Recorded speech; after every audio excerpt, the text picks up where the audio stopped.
আর কোরআন শরীফ পড়া হয়েছে সকালে, তেলাওয়াত হয়েছে? হ্যাঁ, খেতে মানা করে, খেয়েছো? খেতে তো মানা করেছে। কবে কথা শুনবে? খেতে মানা করেছি, এই কথাটা মনে রাখতে হবে তো, যে একটা পৃষ্ঠা পড়বো কোরআন থেকে ইনশাআল্লাহ তৌফিক দান করবে। আমি খুব খুব কষ্ট দিচ্ছি নাকি? সকলের সামনে অপমান করে দিচ্ছি, অপমান করে দিচ্ছি সব।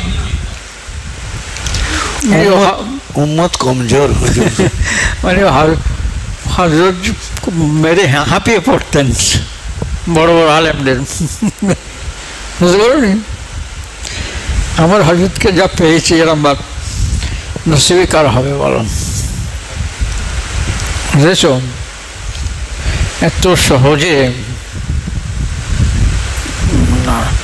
আল্লাহ বিরাট দান, বিরাট হেসান আল্লাহ পাক এবং তার হাবিব পাক সাল্লাল্লাহু পরে, মানে এত বড় হেসান আমার হযরতের আমাদের উপরে।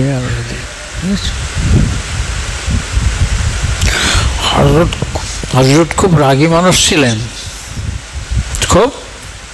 কি দলিল? কে? তরকারি একটু ইয়ে হলে ফেঁকে ফেলে দিতেন।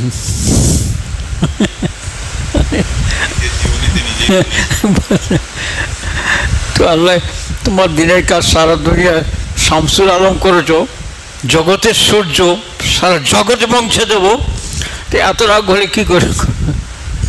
আমি শুনেছি, আমি জেনেছি হযরত আবু বকর সিদ্দিক সাহেব হযরতজি অনেক খুব মাটির মানুষ ছিলেন, নরম মানুষ। আল্লাহ আমার এরকম করিয়ে দাও।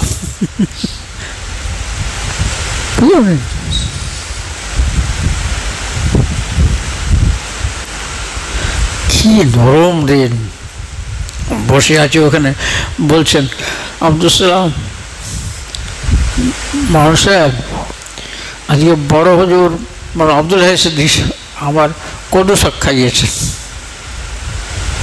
আর চোখতে পানি পড়ছে। কি ব্যাপার? জাহান্নামের কথা শুনে,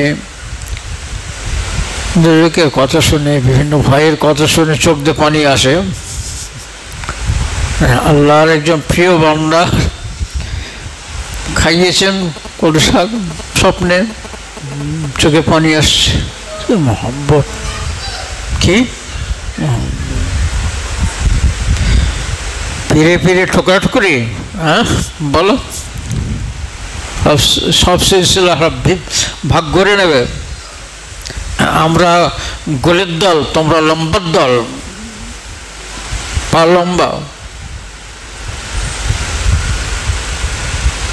বুঝতে পারোনি?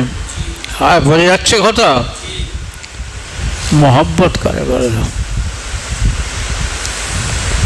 কোথায় থানা ভবন আর কোথায় ফুরফা শরীফ, বলুন? আমরা একই নহরের দুটো ঘাট। কি এসব কি বলো?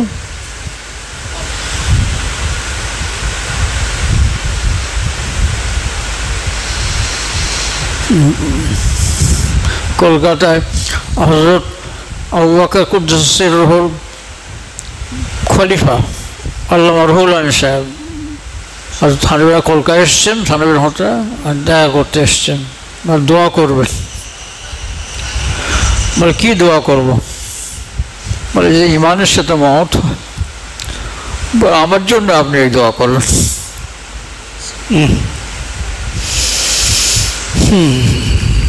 সে বুঝতে পারছো? ইমানের সাথে মরণের পরে মরে, এই তো হয়ে গেল। কেন মুখস্থ হবেন? কখন পড়তে বলেছি?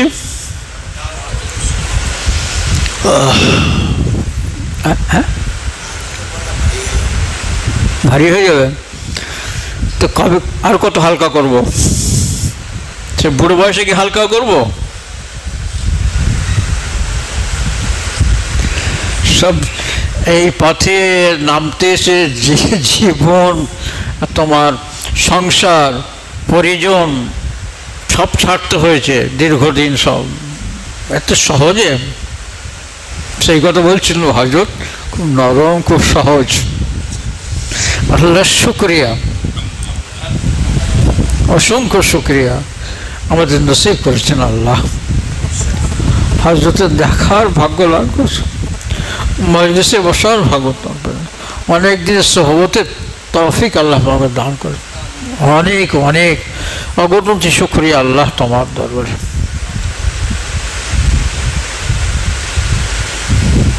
বলো, আমি যদি এটি কঠিন না হতো তাহলে হযরতের নরমটা বোঝা যেত। বলো, আমি খুব কড়াকড়ি করছি হুজুর, বলুন, হয়ে যাচ্ছে একটু। हर गुलेरा रंग बुए दीगर।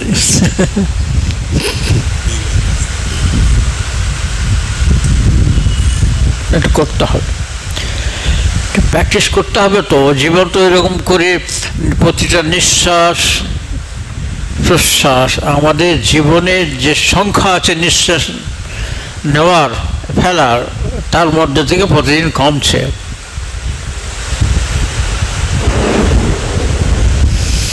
বুঝতে পারেন, শরীর আস্তে আস্তে কমজোরি আসছে। জন বয়সে ইবাদত করবে তো কখন করবে? এই সময় করলে তো একটা পথ খোলা, জান্নাতে মানে আশা আজীবনের ছায়া পাওয়া যাবে। জন বয়সে ইবাদত করলে আশা আজীবন নিচে, যেদিনকে মাথার ঘির টকবক করে ফুটবে সেই দিনকে ছায়া পাওয়া যাবে।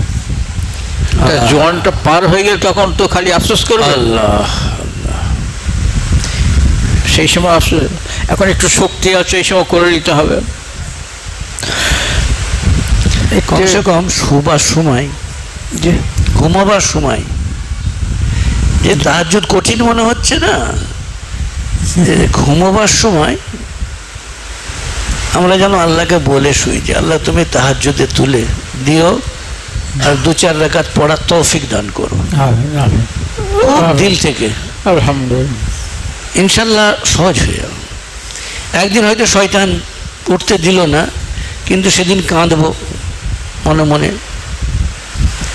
ওই কান্নাটা এত পাওয়ার এসে যাবে, ও শয়তান কাছে ভিড়তেই পারবে না পরের দিনে ইনশাল্লাহ। আল্লাহকে বলে শুভ ইনশাল্লাহ।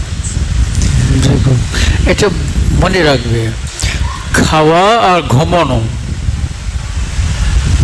খাওয়ার ঘুমানো এটা কিছু কম করতে হবে। তো চো ইনসান নদানত বজুজ ফুরদ খাব কুদামশ ফজিলত বুয়াদ বরদওয়াব। যখন মানুষ খাবো আর ঘুমাবো, বেশি খেলতে বেশি ঘুম লাগবে। যতটুকু শরীর ঠিক রাখার জন্যে, স্বাস্থ্য এবং ক্ষমতা বজায় রাখা ইবাদতের জন্য তো খেতেই হবে সে। কিন্তু খুব বেশি খেয়ে আর ফের হারাত ঘুমিয়ে থাকবো, এটা ভালো। কোথায় সময়টুকু পাবে বলো? আফসোস করে তো মরতে হবে। ঘুমাবার অনেক সময় পাওয়া যাবে, অনেক। কত ঘুমাবে ঘুমাও না, একদম শেষ নিঃশ্বাস চলে যাওয়ার পর থেকে কিয়ামত পর্যন্ত ঘুমাও, কিয়ামত পর্যন্ত ঘুমাও, অনেক ঘুমোতে পারবে। এখন অত কেন?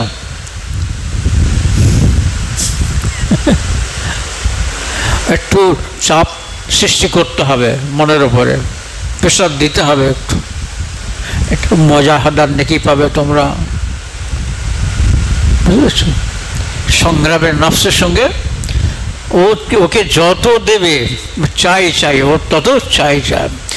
এর একটা প্রতিবন্ধক তৈরি করতে হবে, তো বাধা দিতে হবে। তো কিভাবে দেবে বলো? বুঝতে পারো না? ও যেটা চাইবে সেখানে একটু খাটো করতে হবে তোমার। আল্লাহ বলে একটু চা খাবো, দোকানে গিয়ে বল না আগে তেলাওয়াত কর, তবে তোর খেতে দেবো। মজাহাদা হয়ে গেল, বুঝতে পারলি? এসার পরে কিছু তাহাজ্জুদ পড়ে নাও, বলে দিয়েছি তো অনেকবার, বলে দিয়েছি এটা না ছেড়ে যা। তাহাজ্জুদ গুজার সারা কি করে আল্লাহর ওলি হবে বলো? আল্লাহর প্রিয় বান্দা, যে তাহাজ্জুদ নবীর প্রিয় ছিল, আল্লাহর তরফ থেকে আল্লাহ নাফিলাতাল লাক, এই নফল বেমানা ফরজ, এই নফল মানে নফল নয়, এই নফল বেমানা ফরজ আল্লাহর নবীর জন্য ছিল।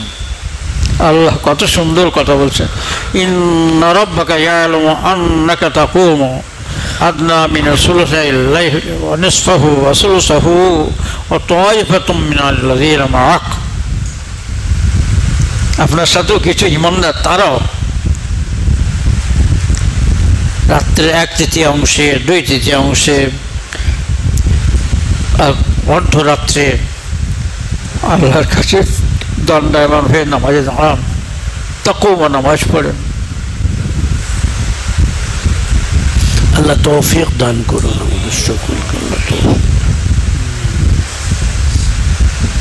আল্লাহ এই গুণকে পছন্দ করেন, তাই বলেছেন তার নবীর জন্য।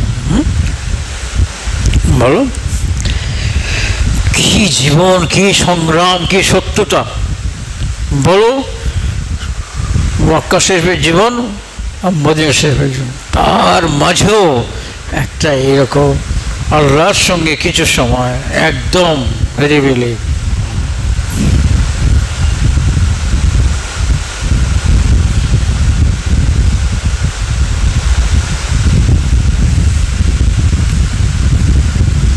আল্লাহ তৌফিক দান করুন।